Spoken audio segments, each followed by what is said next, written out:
Well, let me start by reading to you an extract from Douglas Adams. He's the guy that wrote Hitchhiker's Guide to the Galaxy. And this is Douglas Adams' views on Australia. He says this, he says, Australia is a very confusing place. Take the animals, for example, which can be divided into three categories, right? Poisonous, odd, and sheep. He says out of the 10 most poisonous snakes on the planet, Australia has 9, along with the 9 most poisonous spiders on the planet. He says any visitors should be careful to check inside boots before putting them on, under toilet seats before sitting down, and generally everywhere else. Well, then there's the inhabitants. Around 40,000 years ago, some people arrived in boats from the north. They ate all the available food and a lot of them died. Those who survived learned respect for the balance of nature and about spiders. Then, about 200 years ago, Europeans arrived in boats from the north. They tried planting their crops in autumn, failing to take into account the reversal of the seasons in the opposite hemisphere. They ate all their food and a lot of them died. About then, the sheep arrived in boats from the north and have been treasured ever since. As a result of all this hardship, dirt, thirst and spiders, you would expect Australians to be a dour lot. Instead, they are genial, cheerful and always willing to share a kind word with strangers, unless they're from New Zealand. They call their land Oz, or quote, best, insert expletive here, place on earth, bar none. And the irritating thing, Douglas Adams says, is they might be right. Here's his top four tips for surviving Australia. He says, don't ever put your hand down a hole for any reason whatsoever. The beer is stronger than you think, regardless of how strong you think it is. Do not attempt to use Australian slang unless you're a trained linguist and good in a fist fight. And if you leave urban areas, carry several litres of water with you at all times, or you will die. Now, if you were born and bred in Australia, you will probably smile at much of that because it's true. Alright? While it can be dangerous living in this country, Aussies wouldn't want to live anywhere else. It's just what it means to be an Aussie. Well, in the passage that was just read for us, Jesus is talking about what it means to be a Christian. And he says, to be a Christian means to forgive people from their heart. Alright? Now, I don't need to explain to you that this is one of the most difficult things to do in life. Right? It's painful and costly, forgiving someone who has really hurt us. And one of the reasons Western society is currently tearing itself apart is because a lot of people find it too painful and too costly. Right? There is a decided lack of forgiveness in the West today. Yet that is what Jesus says in this passage, is that forgiveness is just what Christians do. Right? Just like to be an Aussie is to think this dangerous country is the only place to live, to be a Christian is to forgive. The million-dollar question is, how is it that Christians can just do this most difficult of tasks? Well, I've got 3 points to help us see this today. You can see that on your inside of your news sheet. So we're going to begin by looking at Jesus' command to forgive. It's a command here, right? Which I've titled The Call to Forgiveness. We're then going to try and unpack what Jesus says, unpack why Jesus says this is a must for Christians. Right? Why is it that we must do this? What's the reason behind forgiveness? Point 2. And then we're going to conclude with our application of how to do this. I've titled that The Tools for Forgiveness. But in case you didn't pick up the importance of what we're talking about today, let me just remind you of verse 35. Verse 35 says, "This is how my heavenly Father will treat each of you unless you forgive your brother or your sister from your heart." Now, how is it he's going to treat us? He's going to hand us over to be tortured in hell. Right? That's what's at stake today. So if you would like to know how it is that Christians can just forgive as part of who we are, please stick with me as we look at the call to forgiveness, find forgiveness and the tools for forgiveness. So look, if you've been here the last couple of weeks, you'll have noticed that Jesus has been talking about sin a lot. Right, so in Matthew 18:6 he says, "Woe to anyone who causes someone else to sin." In verses 8 and 9 he says, look, if your hand causes you to sin, or anything causes you to sin, cut it off. And then in verse 15 last week we saw, if someone does sin in the church, this is what we must do. We must deal with it. And all this talk of sin prompts Peter to ask this, as Peter said before, Peter Ross said, the most famous of questions, verse 21, then Peter came to Jesus and asked, "Lord, how many times shall I forgive my brother or sister who sins against me? Up to 7 times? Now, it's a pretty good question when you think about it. Right? It hurts when people sin against us, doesn't it? And so if we are commanded to pursue kingdom reconciliation, that's what we saw last week, all right? Is there a limit to how many times I have to do that? Is there a limit to how many times someone can just hurt me and sin against me? And so he says, look, if someone sins against me, say 7 times. Now remember, the number 7 is the number of completion in the Bible. It's a big number. Do I still need to reconcile with them? Well, verse 22, Jesus answered, I tell you, not 7 times, but 77 times. Now that's basically Jesus saying infinity times. There are to be no limits to our forgiveness of those who sin against us. Now that is hard teaching, and so Jesus goes on to tell a parable to help explain this. We see it in verse 23. Therefore, the kingdom of heaven is like a king who wanted to settle accounts with his servants. As he began the settlement, a man who owed him 10,000 bags of gold was brought into him. Now, if you look down at the NIV text note there, that says it's 10,000 talents. All right, now 1 talent, as we read, is about 20 years' wages. So I'm going to get my calculator out here. We're going to do some sums, all right? So, just for the sake of rounding, let's just say a year's wage is 100,000. It's quite a high number, but just for rounding purpose. So if I put in 100,000 here, and then multiply that by, what is it? 100,000 times by 20 years, all right? We've got $2 million, all right? But that's only 1 talent. You need to times that, then by 10,000, see if I'm doing this right. All right, and I have $20 billion. That's how much this guy owes. $20 billion. Now you might be thinking, well, how on earth does a servant get into debt to that kind of level of money? Well, chances are this is not sort of the chimney sweep kind of servant. He is probably a local governor serving Caesar. Right? So the way the Roman government would work, the Roman Empire would work, was Caesar would collect taxes from all over his empire, and then he'd divvy out those taxes to the various local governors for them to spend on, public works in that local area. All right? And this servant, this governor, either through mismanagement or misappropriation, has lost some $20 billion of the king's money. And so the servant then begs the king to be patient with him, verse 26, and the king cancels the debt, just like that. But the parable doesn't stop there. That servant then goes out from the king's presence and immediately finds one of his servants, probably a low-level public servant, who owes him 100 silver coins, or as the text note says, 100 denarii. Now, a denarii, according to the text note, is 1 day's wages, so this level of debt is probably, about $25,000 he owes him.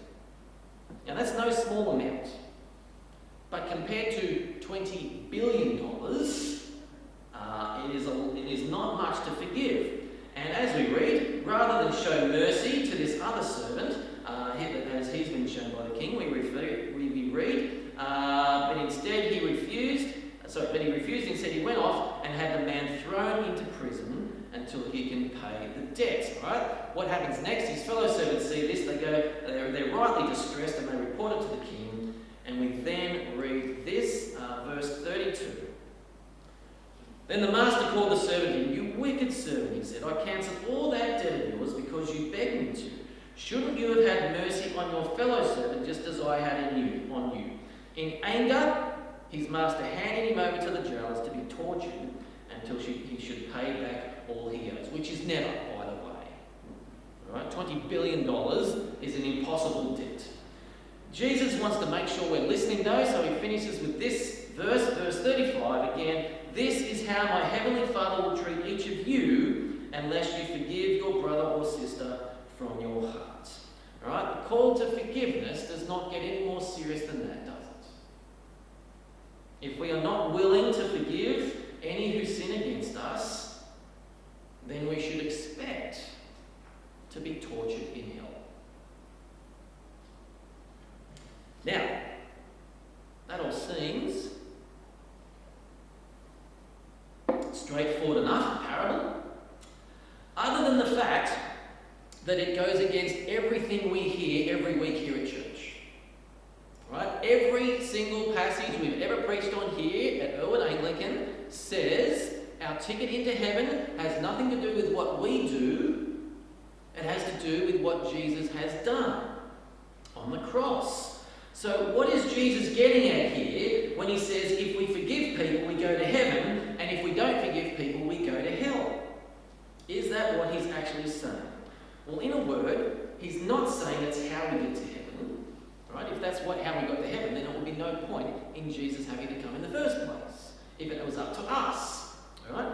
What he's saying is this: our ability to show mercy reflects whether or not we've actually received mercy.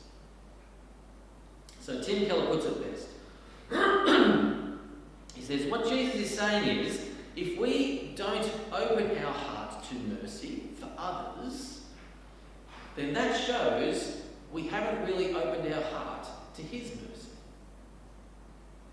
He likens it to two apple trees growing side by side. Picture two trees. One of them has apples on it, has fruit on it. The other has no fruit on it. Right? And so the assumption is the tree with the fruit is a healthy tree, and the tree without the fruit is diseased or troubled in some way. But here's the thing. It's not the fruit that makes the tree healthy. It's the health of the tree that makes the fruit. Alright? So what Jesus is saying in this parable is, there is no better way to tell whether someone has a real relationship with God, to tell whether someone has actually received the forgiveness found in Jesus, than by how willing they are to forgive others. So take the servant in the parable, for example. The reason the king cancelled his $20 billion debt was because he figured he had lost that money through mismanagement, all right? Some people are just not up for the task of handling huge sums of money. But when he sees that servant choking another servant, he gets a glimpse into that servant's heart. And he realises it wasn't mismanagement. It was misappropriation. Right? That servant's inability to show mercy betrays how that servant has a very cold and very corrupt heart. See, friends, what verse 35 is telling us is one of the most accurate gauges of our spiritual health is our ability to forgive those who have sinned against us. Now, we're going to look at how to apply this in our third point, but before we do that, we need to know how we cannot apply this. Right? The thing we are not allowed to do, according to this passage, is claim that there are people in our lives who are beyond forgiveness, or who I just don't have to forgive. So let's have a think for a minute. Right? Take a minute to just scroll through your mental contact list, all right?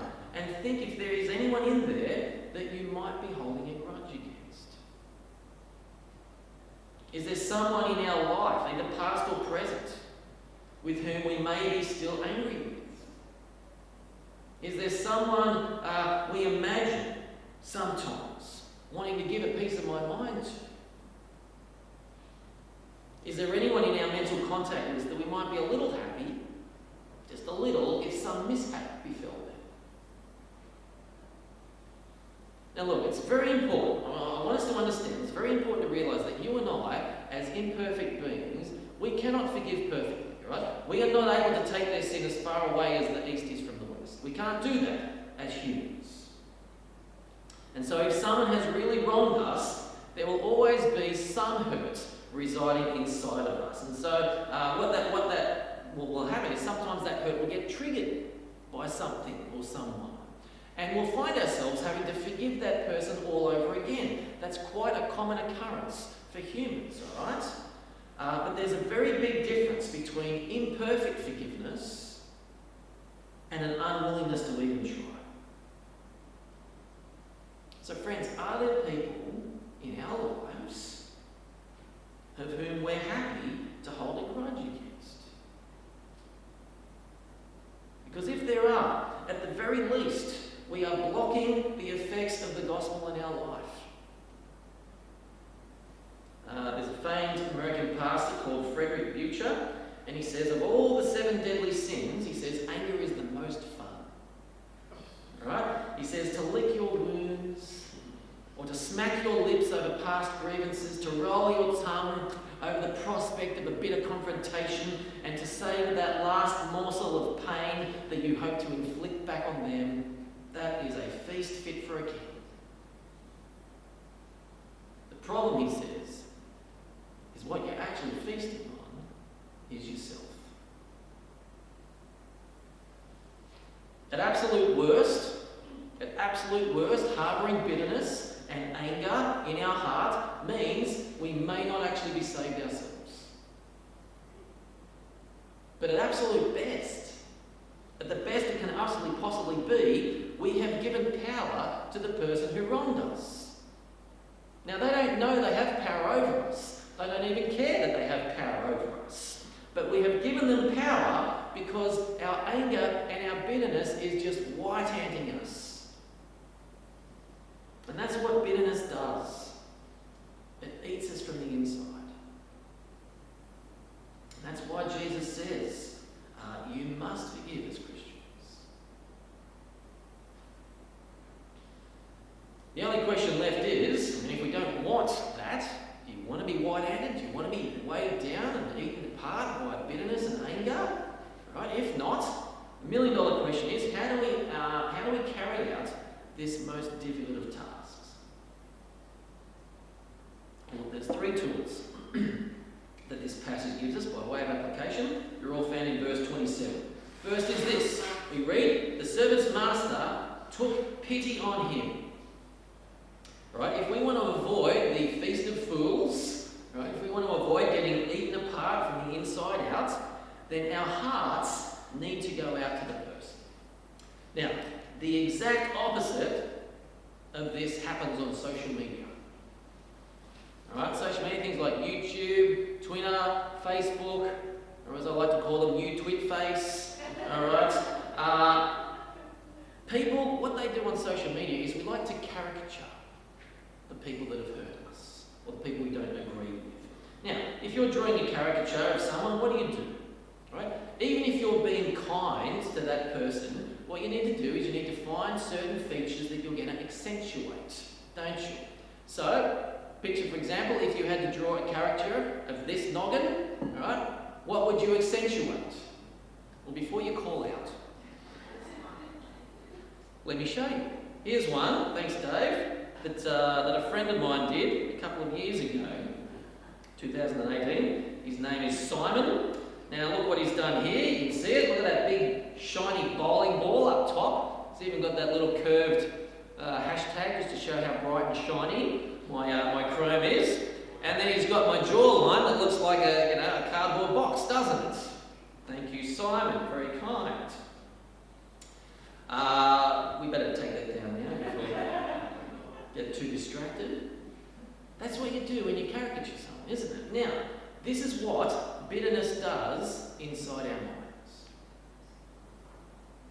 Right? We draw a two-dimensional picture of the person who has hurt us, and we accentuate the sins that they have committed against us. Right? So how does it work? Well, instead of putting ourselves in the shoes of that person and considering the circumstances surrounding what they were doing and why they were doing it to us, what we do is we say, no, the reason they lied to us is because they're a liar.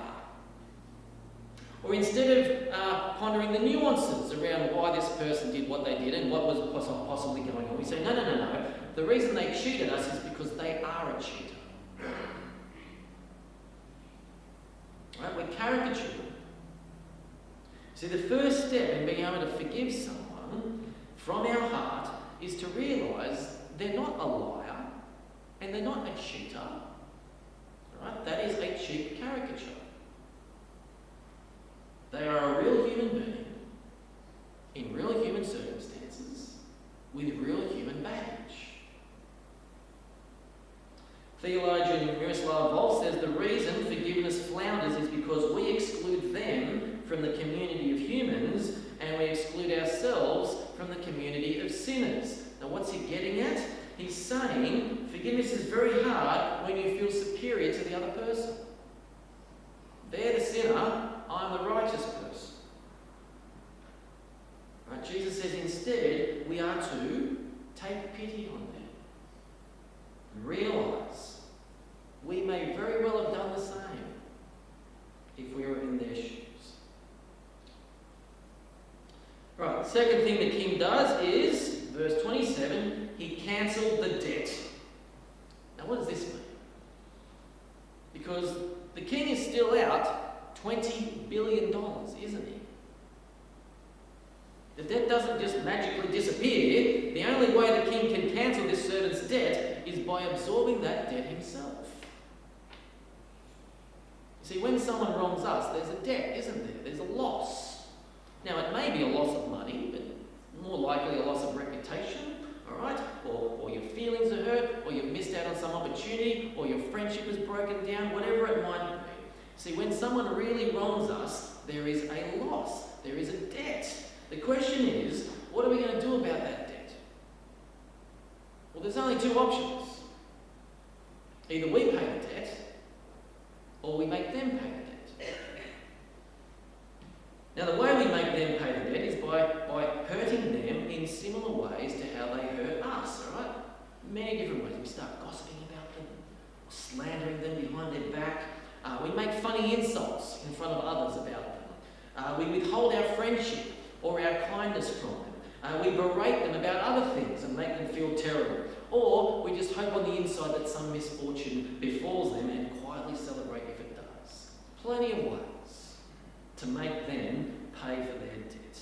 The problem is, when we do that, it twists us into the kind of evil that was done to us in the first place. Right? And we end up being more like Satan than they ever were. Is that something you want? Do you want to be twisted into another, like a form of Satan? Right? The only way to avoid that becoming that kind of evil person is by absorbing that debt ourselves. There's only two options. Right? Option B is to absorb that debt ourselves. But how do we do that? Because that's hard, isn't it? Well, we do it by recalling the $20 billion debt God has forgiven us. And how did God absorb our debt?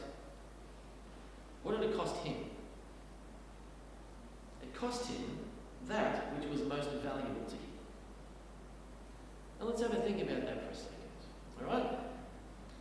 If you were given the choice of giving up your most prized possession, what would that be? It could be a car, it could be a golf clubs, it could be your Gucci handbag, your Lego collection, whatever it is. If you had a choice of giving up that prized possession or your child, well, which one would you choose?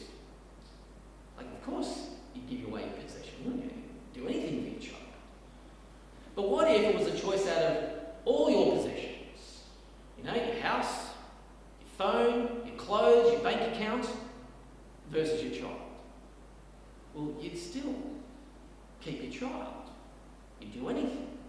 What if it also meant giving up things like your health, your intellect, your sanity, your ability to ever be happy again for the rest of your life. Right? You'd still choose to keep your child. Anyone would. You would do anything for your child. Yet that's what it cost God to absorb our debt. And friends, when we open our heart to that, to what it cost God to absorb our $20 billion debt, well, it makes it a lot easier to open our heart to cancel the $25,000 debt.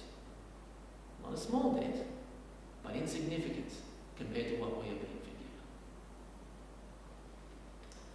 Third thing we do, verse 27 again, is we let them go. Right? The servant's master took pity on him, cancelled the debt, and let him go. Now, what does it mean to let him go? That means when we're tempted to bring up that thing that they did to us, we don't. When we're tempted to hurt the person for that thing they did to us, we don't. Instead, we treat them as though they'd never done that thing to us. In fact, we may have to treat them better than people who haven't done anything wrong to us. Now that's costly, isn't it? Right? It means we don't just suffer the initial hurt the person committed against us, it means suffering even more hurt by being nice to the person who was nasty to us. But you know what happens when we do that? Our heart begins to soften rather than harden. Right? The Bible says we grant forgiveness before we feel forgiveness. We grant forgiveness before we feel forgiveness. Right? By choosing not to make that person suffer, we actually become more like Christ and less like Satan. So friends, look, if you are a real Christian, what are we going to do next time someone wrongs us? Or what are we going to do about that person who's already wronged us?